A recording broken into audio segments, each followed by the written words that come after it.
happy to take any questions you might have for any of the speakers. Congressman, it seems almost intractable. You have two sides that are so diametrically opposed. Is there any chance of bringing them together? Yes. Look, I think we purposely moved a package of bills yesterday that are broadly supported by the American people, but that will also make a real difference. We didn't have support in the committee from our Republican colleagues, but there are some discussions in the Senate with some Republican leaders. I intend to meet with some of my colleagues on the other side of the aisle in the Senate when I return.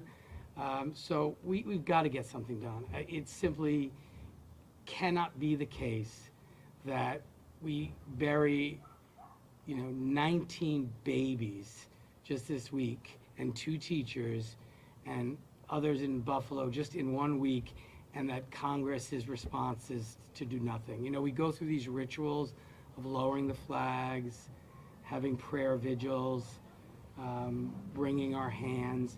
But I think the American people are tired of watching all those rituals. They're demanding we do something. And I think in the end, that's why we're going to get something done, because the American people are not going to tolerate it if we don't. And I think what's going to happen is if our Republican colleagues continue to stand in the way and prevent progress on very basic, strongly supported common sense gun safety legislation, they're going to be held accountable. And the elections are in November, and I think people are going to be replaced with others who are committed to reducing gun violence in this country, and we will get this done.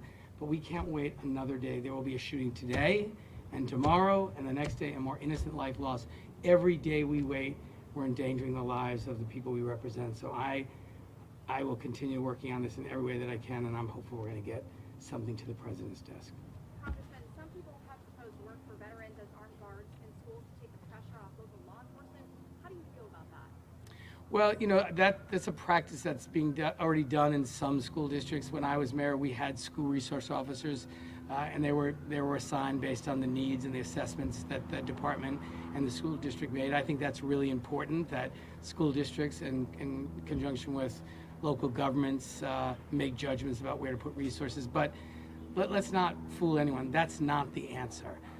There were police officers in Uvalde, 7 of them, and yet 19 children and 2 adults were slaughtered. So obviously making sure buildings are secure and figuring out ways to enhance the safety of all facilities. I mean, we're going to have to secure churches and synagogues and schools and movie theaters. Like, there obviously have to be good practices to keep people safe. But the real issue here is the ease at which people can get guns, even people with serious mental illness, and even people who have exhibited grave danger to themselves or others, even people who have professed an intention to kill and hurt people, have no legal prohibition from going into a gun store and buying an assault rifle. That can't be. And so I think, we ought to focus on what are going to be the most effective ways to keep people safe. And as I've said, this notion of if we just had more guns, that would solve the problem.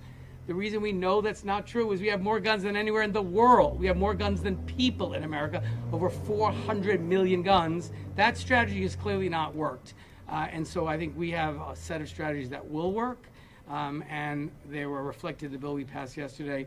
But we need to have people that are willing to stand up to the power and the money of the gun lobby, plain and simple. So your political party is currently in control. If you can't get it done now, when will you get it done? Do you feel Well, my political party is the Democratic Party, and we are in the majority in the House, and we've passed 2 significant gun safety bills. We're going to pass 6 more this week.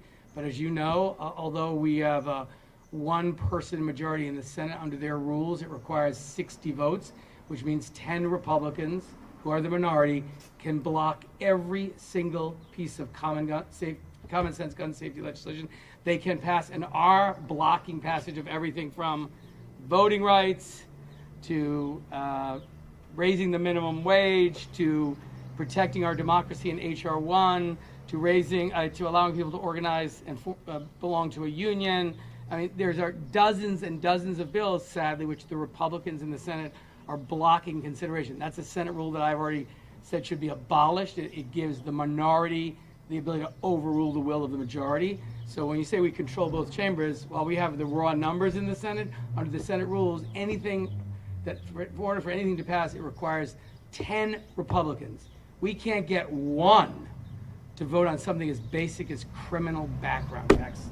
And so it's on them, and I think the voters are going to recognize that if they don't see action in the Senate and elect people who are committed to keeping their children. I mean, there are young people here on a school day.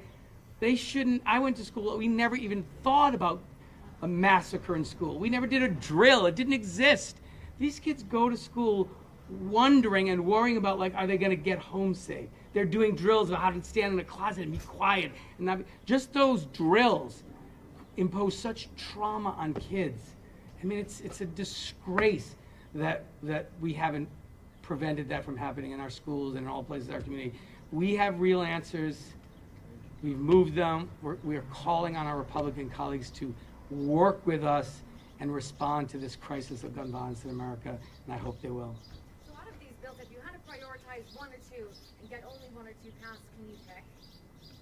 I'll take any of them. Look, I think they all will make a difference. Sadly, one of the things I introduced in the hearing yesterday, for each of these provisions, sadly, there are many, many examples where if that provision were law, this killing and these people would not have died. So there's examples for every one of these categories: safe storage, assault weapons being purchased by 18-year-olds, et cetera. So they'll all make a difference. I mean, how do you pick? How do you say to a parent, like, we're only willing to work this hard to keep your kids safe. This should be good enough. We should pass all of them because they all will make a difference. They all are very common sense, and they're all supported by the American people. I mean, there's something fundamentally broken in our democracy when 80 and 90% of the American people support this legislation, and our Republican colleagues in the Senate still have the ability to block it. And we've got to fix that, but we've got to pass all these bills. Congressman, your comments last night went viral. Seems like it was a very passionate hearing. Do you think that you're getting through to some of your colleagues across the aisle? You know, I hope my colleagues, it's not for me to evaluate what I'm getting through them. I would hope that hearing the stories, as we heard from Jem, of family members and community leaders who have experienced horrific violence, the loss. I remember when I was mayor having just shared the news with a parent that their child had been killed by a gun. It was the most difficult assignment I ever had. We have families in Rhode Island and all across this country who have been devastated by gun violence. And if the cries from those family members and those communities for change and for common sense gun safety legislation won't move them, I'm afraid nothing I'm going to say is going to move them. I hope yesterday's hearing that we refuted the claim that somehow there's nothing they could do about it. This is all really terrible, and boy, they wish they could help, but there's nothing. That's just baloney. So I hope we corrected that misimpression. But look, I don't think they believe that. I think they recognize they certainly have the right to pass all the bills that are before them, but they're unwilling to. They are, they are basically errand boys for the NRA and the gun lobby, and they won't make a move that is contrary to the position of the powerful gun lobby who spends tens of millions of dollars to elect people who will carry their water, plain and simple. Thank you all, and thank you again to the young people. Thank you, everybody, for coming. I want to really acknowledge the med school. Every time we call you, you bring students. Your students are engaged and concerned. So thank you so much.